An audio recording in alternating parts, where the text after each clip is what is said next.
So when you think of Asia, the first thing that comes to mind is probably not football. But hang on a second. Football is the world's game, and the world currently has about 8 billion people, and Asia has 60% of that. So is it safe to say that it's only a matter of time before Asia becomes the next big footballing continent?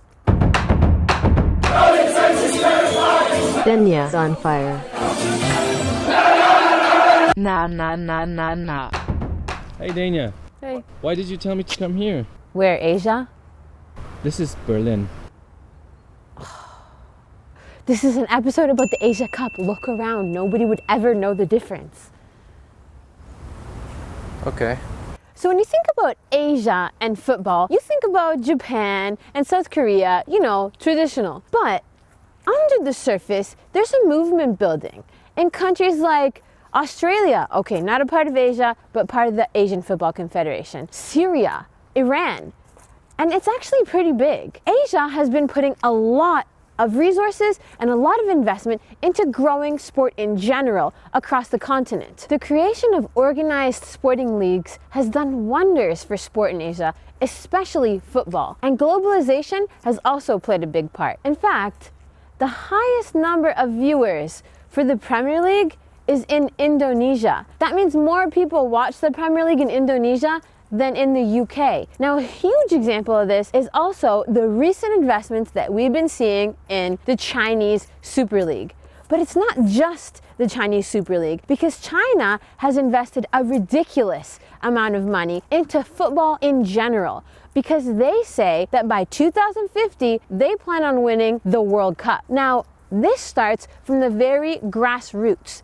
The Chinese president, who loves football by the way, has said he's going to open at least 50,000 new footballing schools. That's ridiculous. They've brought in coaches from all over the world, and they're really serious about making football the biggest sport possible in China. In India, with the implementation of the I-League, football has been steadily growing in fans and viewership. And you know what? Their national team has been, okay, slowly, but they've been climbing the FIFA rankings. Things seem to be looking up for this continent. Also, we see these teams' commitment to growing the game of football by their investment in foreign coaches. Coaches like Marcello Lippi and Sven-Goran Eriksson are now heading up some of the countries in Asia. We'll see them in the Asian Cup this year. Another step in the right direction is awarding Qatar with the 2022 World Cup, which raises awareness about football in this region. But right now, they kind of have the problem that, yeah, okay, people like football, but they're still liking the Premier League, Syria, so the European leagues. Now, if you're a continent that has a shitload of money and you want to get people to like football in your area, what do? You buy the players that everybody likes to see play. So before, we were ready to see players at the end of their career heading over to Asia, places like China, India, Dubai to play. But now, we're starting to see younger players go there while they're still in their prime. China's leading players agent believes more stars will now follow. The only two players who are not coming to China in this window is Cristiano Ronaldo and Messi. So the other names, it's all highly possible.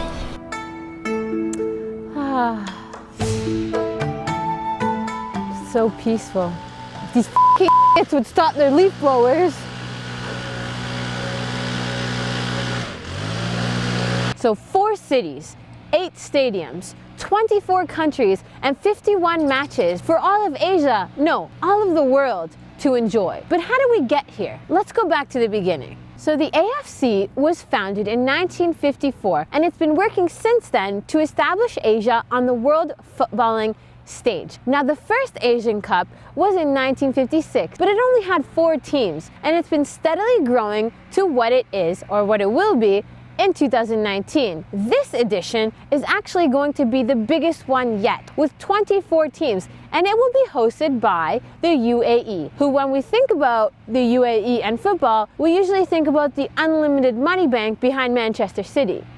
Okay, so for those of you who like to visualize things, Manu made a sick Photoshop map here of the AFC and all the countries that are a part of it.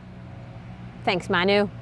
Okay, so all jokes aside, the UAE is actually working pretty hard to grow football at home. The last time they hosted this tournament was 22 years ago, and this time around, because it's the biggest Asian Cup to date, they've invested a significant number of resources and money to make this tournament the best it possibly can be. In the past, attendance was a problem, and this time around, they really tried to make tickets as affordable as possible so that as many people as possible could go to see these games. Now, we don't know this for sure, but they've reported that a number of group stage games have actually been sold out, which, if it's true, is a really big step in the right direction. So the decision to expand the 2019 Asia Cup was actually a pretty good one if you think about it, because with 24 teams and 51 games, that means way more fans can be a part of this tournament. Actually, in UAE alone, the national teams of over 6 million people that live there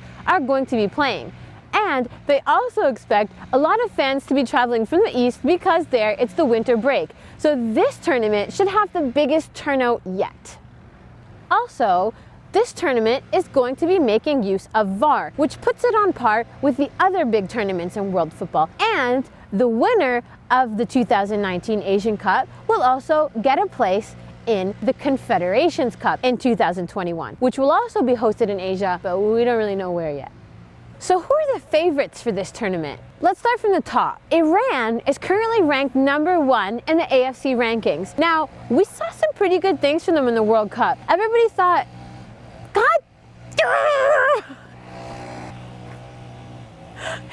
you just keep following us. Okay, so who are the favorites for this tournament? Currently, Iran is ranked #1 in the AFC Rankings. Now, they impressed this summer at the World Cup when they were drawn into a group with Portugal and Spain, and everyone thought, oh my God, it's gonna be a blowout. It actually wasn't a blowout, but they got a lot of going on in their federation, so maybe if they can get that under control, they have a really good chance of winning this tournament. Now, let's see, who else? Currently sitting at the #2 ranking spot is Australia. Now, Australia is the reigning champion of the Asian Cup. They also have a very good chance of winning, but do we know if the World Cup curse of past winners applies to the Asian Cup as well?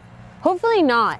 If so, they still have time to talk to Yogi Löw and see what they can do to stop this, because that might not be good for them. Now, Japan is #3, and Japan is looking to solidify their place as the most successful Asian Cup team ever. They'll be trying to win their 5th Asian Cup title. But you can never count out the hosts. So UAE is currently ranked #9. After seeing what Russia did this summer at the World Cup, we definitely can't count them out. Oh, and the last time they hosted, they were also runners-up, and their coach is already an Asian Cup winner with Japan in 2011, Zakironi. So UAE, they probably got a pretty good shot as well. I mean, our Asian viewers, what do you guys think? Who do you think's gonna win this year? So we talked about some teams to look out for, but what about some players to look out for? Obvious, Son. We don't even need to talk about him because we all know what he's capable of doing and what he probably will do. But what about some other players that we might not think of?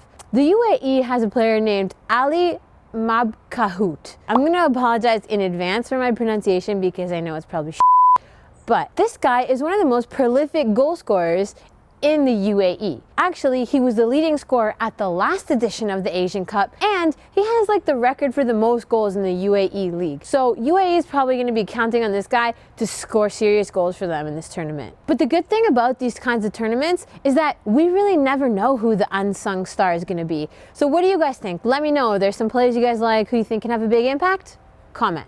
Okay guys, so I hope you learned a little bit more about the Asia Cup.